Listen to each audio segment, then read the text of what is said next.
Приветствую всех! Меня зовут Раиса Зубарева. Я представляю движение за независимость Саха. И сегодня у нас очередной выпуск пятничных новостей.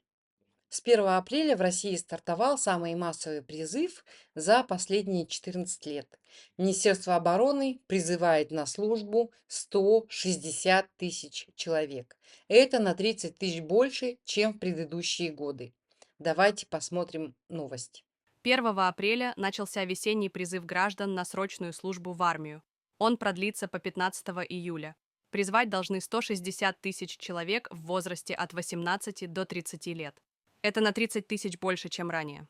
Повестки получат мужчины, у которых нет права на отсрочку или освобождение. Срок службы составит 12 месяцев. Под срочную службу подпадают мужчины от 18 до 30 лет. Ранее предельный возраст составлял 27 лет, но с 2024 года его повысили. Если гражданину еще не исполнилось 30 лет, но он уже находится в запасе, его не призовут. Это касается всех, кого зачислили в запас по достижении верхней границы призывного возраста, то есть мужчин, которым до 31 декабря 2023 года включительно исполнилось 27 и больше лет. Альтернативную гражданскую службу также могут пройти граждане от 18 до 30 лет. С 14 апреля 2023 года в России действуют новые правила призыва в армию, которые меняют порядок вручения повесток и накладывают на призывников ограничения за неявку в военкомат. Закон разрешает военкоматам вручать повестки не только лично в руки или через работодателя, но также заказными письмами и в электронном виде через госуслуги. Документ считается врученным через 7 дней после его размещения в реестре воинского учета, независимо от того, увидел призывник письмо или нет. Предполагалось, что реестр и новый порядок заработают в осенний призыв 2023 года, но из-за технических сложностей этого не произошло. Основным документом для явки в военкомат остается традиционная повестка в письменной форме. Электронные повестки тоже будут приходить, но в тестовом режиме и в качестве дубля бумажных. Будет ли ответственность за неявку по электронному документу, непонятно. Для призывников действуют ограничения. Граждане, получившие повестки, не могут выезжать за пределы России сразу после вручения документа. Запрет устанавливается в качестве временной меры. Повестка считается врученной, если призывник лично расписался в ней, подписал извещение или получил ее через официальное почтовое отправление с уведомлением о вручении, либо отказался подписывать, и это зафиксировали. Если гражданин не придет в военкомат, через 20 дней он не сможет регистрироваться в качестве ИП и самозанятого, регистрировать транспортные средства и управлять автомобилем, регистрировать недвижимость, получать кредиты и займы. Как нам известно, Министерство обороны утверждает, что срочников не отправят на фронт. Однако реальность, она, как мы знаем, сложнее, тревожнее. И я думаю, нам стоит обсудить, почему нужно очень серьезно подумать, прежде чем подчиняться повесткам. Минимум 16 молодых людей, призывников, уже погибли или пропали без вести в ходе войны, те, которые призывались конкретно в республике Саха. Это данные, которые собирали журналисты телеграм-канала «Погибшие из республики Саха». Некоторые из этих срочников были переведены на контракт без должной информации или согласия. Их отправили на фронт, и они не вернулись. Их семьи получили письма с формулировкой «пропал без вести» или «погиб при выполнении боевой задачи». И это не просто статистика. Это наши братья, это наши сыновья, это наши друзья, многие из них, да, многие из ваших друзей. Это молодые люди, которые еще вчера учились, работали, строили планы, и теперь их больше нет. 16 человек, еще раз повторяю, посмотрите, пожалуйста, в телеграм-канале «Погибшие из республики Саха». Официально срочников не должны посылать на фронт. Практика показывает, что их принуждают подписывать контракты уже во время службы. Психологическое давление, манипуляции, угрозы. После подписания это уже не срочная служба, а путь конкретный в зону боевых действий. Мы знаем, что увеличение числа срочников на 30 тысяч человек по всей России напрямую связано с войной в Украине. Российская армия несет серьезные потери, испытывает дефицит личного состава, и увеличение числа армии – это один из способов восполнить эти потери. Срочники – это важный источник пополнения армии. Даже если формально их не отправляют в Украину, они косвенно все равно участвуют в этой войне. Они участвуют в логистике, в обслуживании, они освобождают контрактников для боевых задач. Некоторые срочники гибнут в Украине. Некоторые срочники были взяты в плен украинскими военными. Мы знаем об этом после того, как украинские военные ВСУ заняли Курскую область. Мы об этом узнали.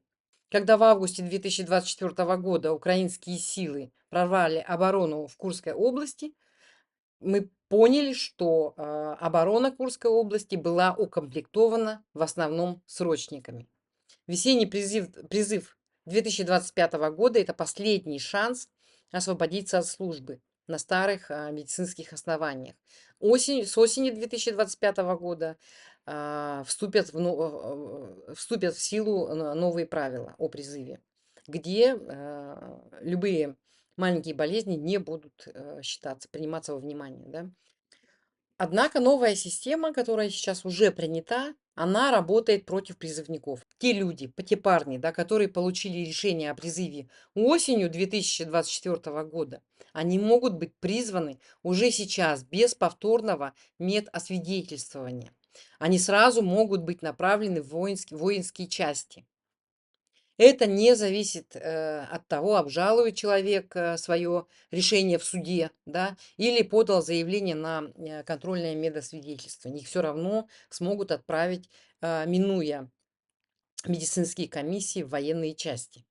Это нарушение прав и норм, но законодательно это уже начали оформлять. Например, в Москве совершенно спокойно такие случаи есть. Военкоматы сейчас начали действовать очень жестко. Есть решения о рейдах в общественных местах. Значит, в Москве вручали повестки в фитнес-клубах. Мы все видели эти видео, да, полицейских облав. Людей клали лицом в пол, проверяли документы и вручали повестки прямо на месте. То есть усилилась атмосфера страха и принуждения. Что в этом случае нужно делать, если вы знаете, что вашему брату, там, сыну придет повестка? Вы, во-первых, должны обратиться к юристам или в правозащитные организации, да, для того, чтобы получить консультацию, как избежать призыва. Вот. Можно по возможности вашему ребенку уехать. Да, если сейчас еще это возможно, то, скорее всего, он может уехать прямо сейчас, собрать свои вещи и уехать. Самое главное понимать, что нельзя поддаваться панике, нужно действовать очень хладнокровно, очень грамотно. Вот, вы можете, до сих пор вы можете еще податься на альтернативную службу. И вы должны понимать четко, что война – это не место для молодых людей, для молодых мужчин, особенно вот из наших национальных республик. Я сейчас говорю о республике Саха. Не место, не ходите на войну.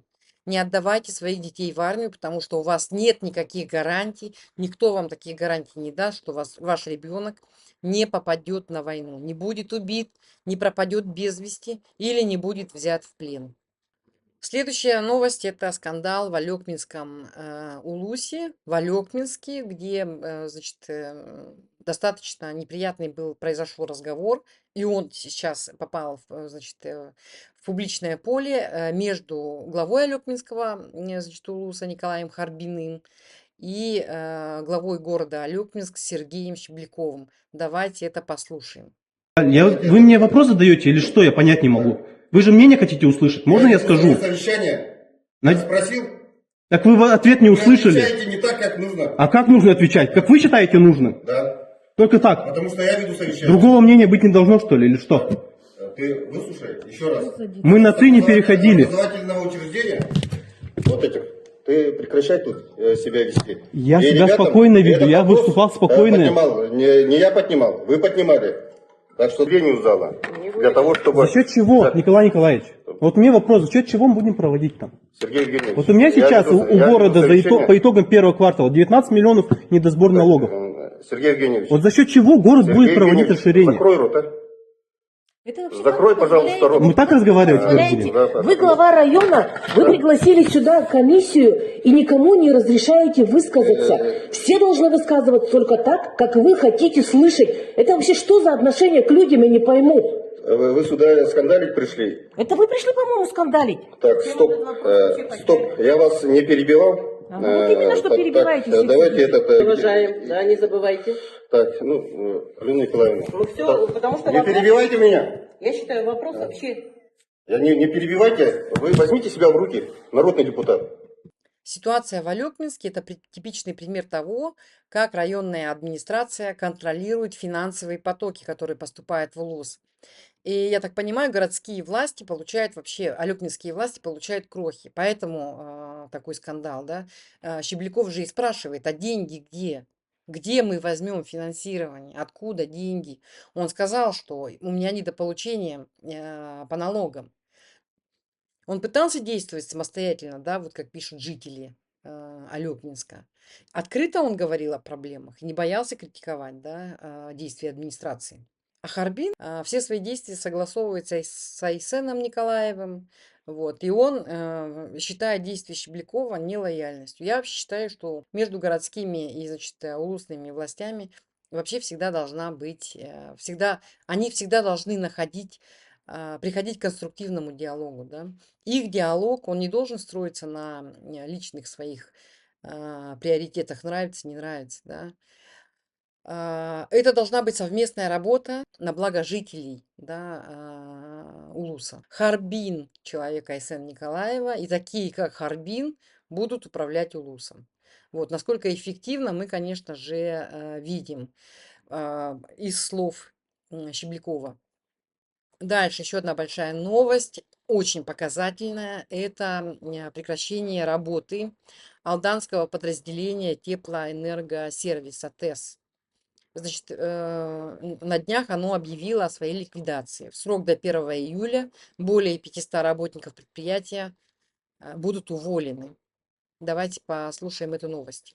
Алданское подразделение АО «Теплоэнергосервис» объявило о своей ликвидации. В срок до 1 июля более 500 работников предприятия попросят на выход. Срывается программа подготовки к следующему отопительному сезону, сообщает Тайгапост. 14 февраля во время отчета правительства Якутии в Алданском районе министр ЖКХ и энергетики Вячеслав Емельянов в присутствии председателя правительства Кирилла Бочкова и под аплодисменты собравшихся клятвенно божился, что АО ТЭС, стопроцентная дочка ПАО «Якутскэнерго», останется работать здесь и дальше. При этом сохранятся все действующие социальные гарантии многочисленного коллектива. А уже через 10 дней, 25 февраля, работники теплоэнергосервиса начали получать уведомления о сокращении. По данным издания, в апреле эти уведомления предприятие стало отзывать, объявив о полной ликвидации алданского подразделения в срок до 1 июля 2025 года. В район уже потянулись водители из других подразделений общества, которым предстоит перегнать технику. Ликвидируется и склад товарно-материальных ценностей с вывозом их в другие районы республики. Алданское подразделение официально уходит из района, и до 1 июля 500 человек попросят на выход. Они просто останутся без работы, без средств к существованию. Как они будут кормить свои семьи, вот тоже вопрос. Вместе с ними сотни сотрудников, значит, подрядных организаций, обеспечивавших ремонт и обслуживание инфраструктуры. Есть и страх, об этом пишет Тайгапост, страх в том, что алданский улус может остаться без тепла. Сейчас как раз-таки должны начинаться уже подготовительные работы к следующему отопительному сезону. Но поскольку главное предприятие уходит, кто этим будет заниматься, непонятно. Акционерное общество «Теплоэнергосервис» пришло в Алдан в 2012 году и взяло на себя почти все котельные, водоснабжение и водоотведение в районе. Концессия продлевалась, пока в 2025 году Совет директоров не признал проект экономически невыгодным. А это вообще, насколько я понимаю, это очень крупное предприятие, которое занималось управлением ЖКХ всего Улуса. Они занимались отоплением, водоснабжением, канализацией. И они же занимались, насколько я знаю, газификацией Улуса. И на 2025 год у них были планы. 2024 год, значит, прошло, какая-то газификация проводилась, но на 2025 год эти планы были продлены. И вот сейчас, насколько мы понимаем, если ТЭС заканчивают свою работу, кто будет заниматься газификацией Улуса? Республика никак не может повлиять на решение. Значит, у республики менее 1% акций Якутскэнерго. Основными владельцами являются Русгидро и РАО «Энергосистемы Востока».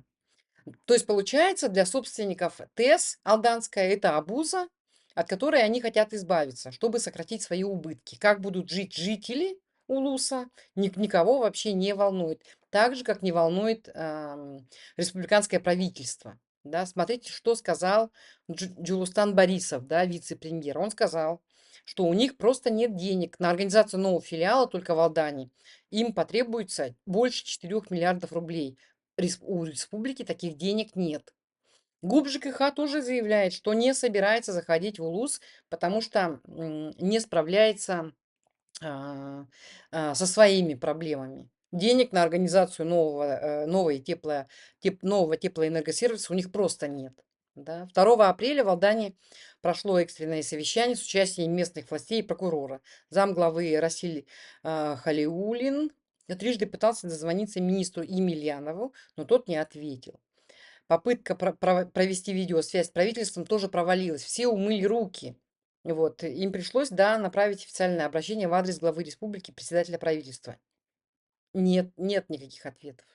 Это говорит, значит, о двух вещах. Во-первых, полнейшая неэффективность нашего правительства республиканского. Во-вторых, экономический крах. Если у республики Саха нет денег на то, чтобы заниматься, значит, предприятием, которое обеспечивает теплом целый Улус, то вообще о чем, о какой экономике идет речь? И между тем, давайте сравним, чем они занимаются. Они в бюджет не могут заложить средства на коммунальное предприятие, зато они в бюджет вкладывают, значит, средства на содержание Илтумена, содержание правительства, содержание администрации, значит, Илдархана. По значит, данным 2022 года содержать республиканских чиновников, депутатов Илтумена, значит, содержание Илдархана обходится почти 20 миллиардов рублей на содержание всего этого, значит, всех этих бездельников. Ну, мы будем следить за ситуацией, посмотрим, что будет дальше и откуда, где еще, да, вот эта ситуация прорвется, где она еще вылезет. Вот такая ситуация, как когда ни собственникам, российским компаниям, ни правительству не нужен будет учреждение ЖКХ где-нибудь, значит, в каком-нибудь еще Улусе. Будем следить, но я думаю, что это не последняя ситуация. Таких ситуаций, наверное, все будет больше и больше. Давайте смотреть, давайте следить за событиями. Всем спасибо, увидимся в следующую пятницу. Очень прошу вас подписаться на наш канал. До сих пор большое количество нас смотрит без подписки. Очень прошу подписаться, поставить лайк, оставить комментарии, да, для продвижения нашего видео. И под этим видео мы поставим способы помощи для продвижения канала и для работы нашего движения. Всем спасибо. До свидания, до скорых встреч.